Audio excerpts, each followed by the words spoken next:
Hello, Who Died Today family, and welcome back to our channel. In the last 24 hours, we've received the heartbreaking news of the passing of extraordinary talents, and today's episode is dedicated to celebrating their enduring legacies. Before we begin, we ask for your support. If this video or the remarkable lives we honor touch your heart, please show your respect by giving this video a thumbs up. Thank you. Number 5. Sarah Gibson, the composer whose music painted the soul. The world of music dims in quiet reverence. A visionary pianist and composer whose notes wove light and shadow into tapestries of sound, Sarah Gibson has left us too soon. If her music ever stirred your heart or carried you to new horizons, please give this video a thumbs up to honor a life that sang with grace and invention. Born on May 21, 1986, in Spartanburg, South Carolina, Sarah Elizabeth Gibson grew up in Roswell, Georgia, where her love for music bloomed early. At 7, she began piano lessons, and by her teens, she was the principal keyboardist for the Atlanta Symphony Youth Orchestra. Her path led her to Indiana University and the University of Southern California, where she earned degrees in piano performance and composition, culminating in a doctorate in 2015.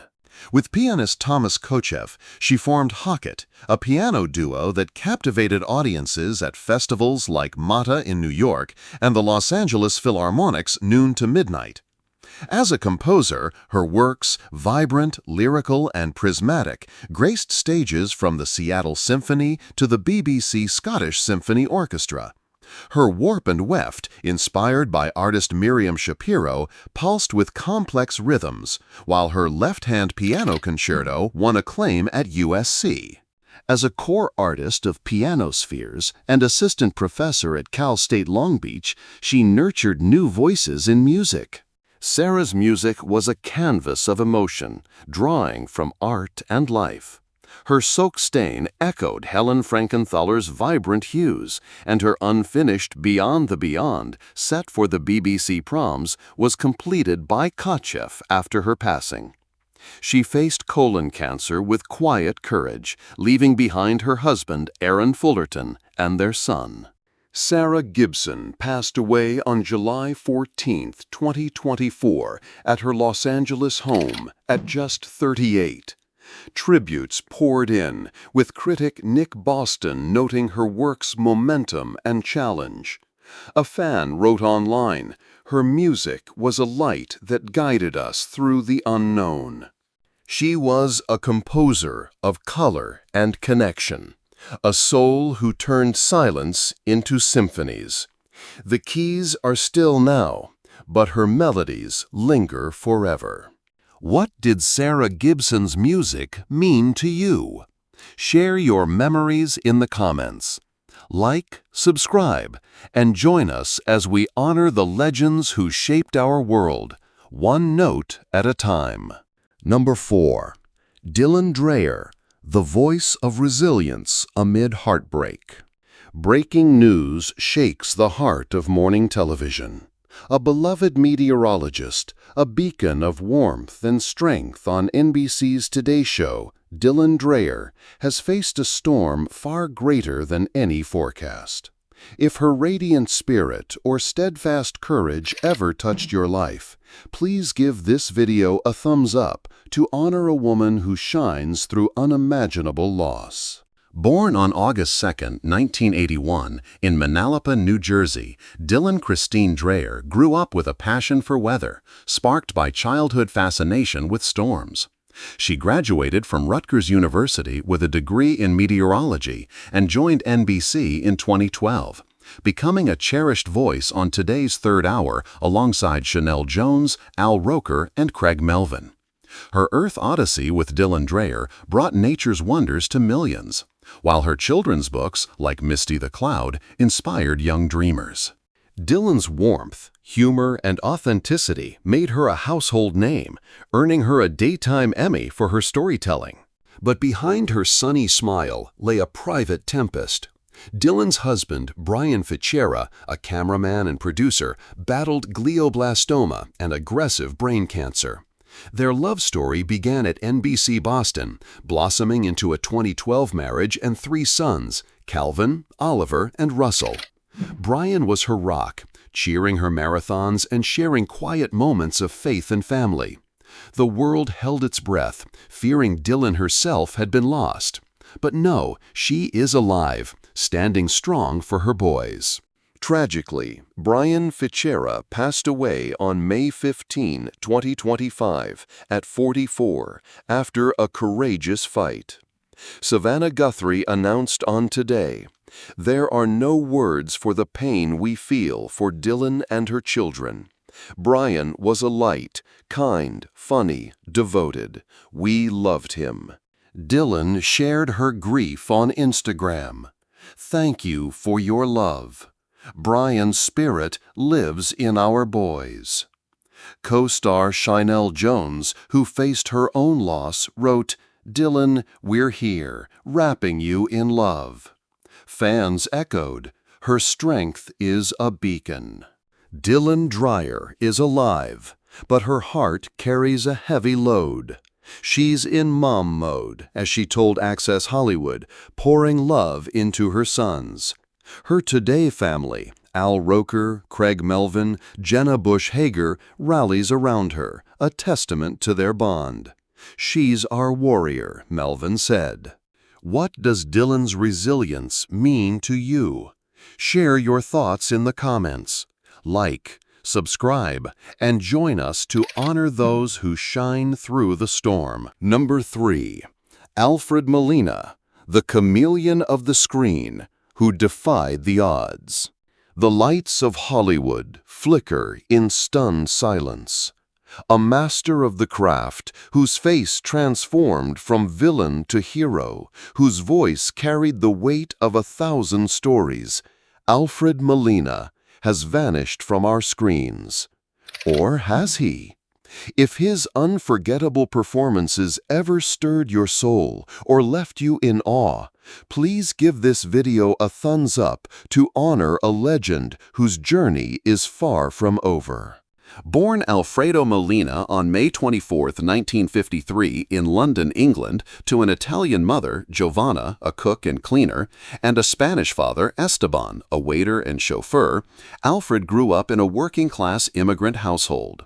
His Southern European roots gave him a chameleon-like ability to embody characters of any heritage, from the cunning Satipo in Raiders of the Lost Ark, 1981, to the passionate Diego Rivera in Frida, 2002. Educated at the Guildhall School of Music and Drama, he began as a busker, weaving stand-up comedy into his survival on London streets before joining the Royal Shakespeare Company in 1977. His stage prowess shone in Oklahoma 1980, earning a Laurence Olivier Award nomination, and on Broadway in Art 1998, Fiddler on the Roof 2004, and Red 2009, garnering 3 Tony nominations. Molina's film career is a tapestry of versatility. His debut as the treacherous Satipo in Raiders launched him into cinema history, followed by a heartbreaking turn as Kenneth Halliwell in Prick Up Your Ears, 1987. He captivated as the rigid mayor in Chocolat, 2000, the obsessive Doc Ock in Spider-Man 2, 2004, and the conflicted bishop in The Da Vinci Code, 2006. His voice, rich and commanding, brought depth to audiobooks like The Murder on the Links, earning Audiophile Best of 2021 honors. From An Education, 2009, to Uncle Vanya, 2024, Molina's ability to inhabit complex characters, cunning, tender, or tormented, made him a titan of stage and screen. Yet beneath the accolades lay a man shaped by struggle. Alfred's relationship with his father was fraught. Esteban, who secured him a job as a waiter, was disappointed by his choice to pursue acting over a stable career. In a tearful 2024 Vanity Fair interview, Molina recalled turning down a management training course for an acting role, prompting his father's disbelief. "How much are they paying you?" Esteban died before witnessing Alfred's success, a regret that haunted the actor.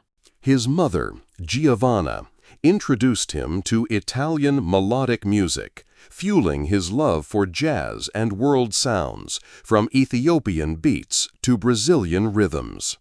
This cultural richness informed his performances, blending elegance with raw emotion.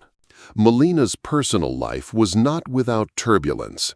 His first marriage to actress Jill Gascoigne, 16 years his senior, lasted from 1986 until her death in 2020 from Alzheimer's, a disease he cared for her through with quiet devotion.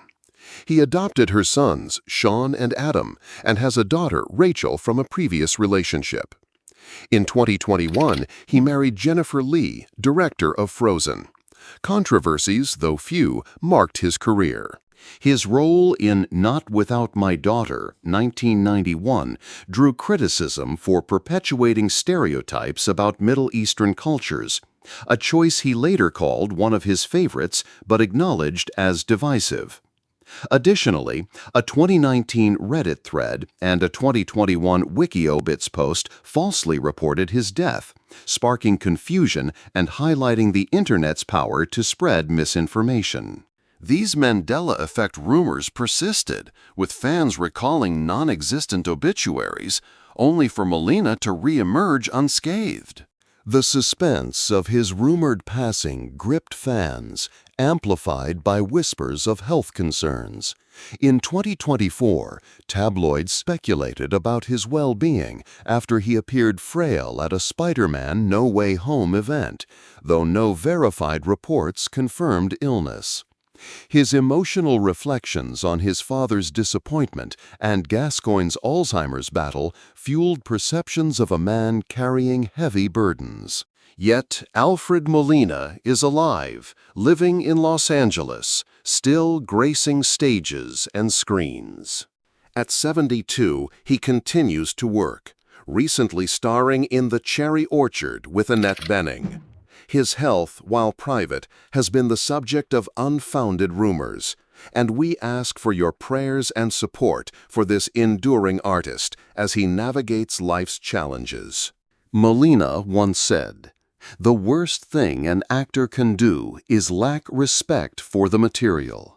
His respect for his craft, whether as Tevia's weary patriarch or Doc Ock's tragic villain, has inspired peers like Deborah Messing and John Lithgow. Fans on Reddit called his Vanity Fair retrospective beautifully candid, a testament to his authenticity. He remains a fan of jazz, a teacher of Shakespeare, and a mentor to young actors, his legacy as vibrant as ever. What does Alfred Molina's artistry mean to you? Share your favorite role in the comments. Like, subscribe, and join us to honor the legends who light our world. Number 2. Lalo Schifrin, the maestro whose music ignited the screen. The world of cinema holds its breath in sorrow.